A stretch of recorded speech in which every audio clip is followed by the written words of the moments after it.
I believe this is her website.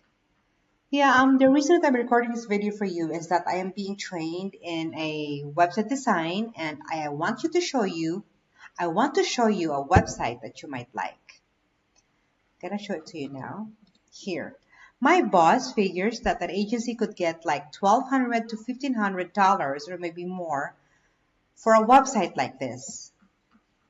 Yeah. I would add your photos in this link in a gallery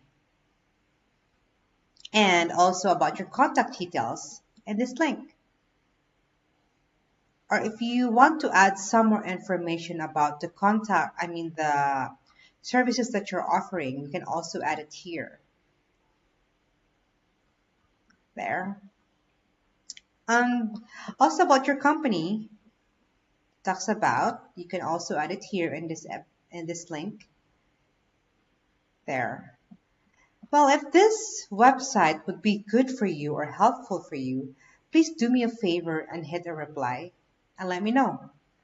If not, there's no big deal. Oh, I forgot to mention, my name is Julie and I am working at Agent Boomer Marketing in Red Deer. Talk to you soon. Thank you.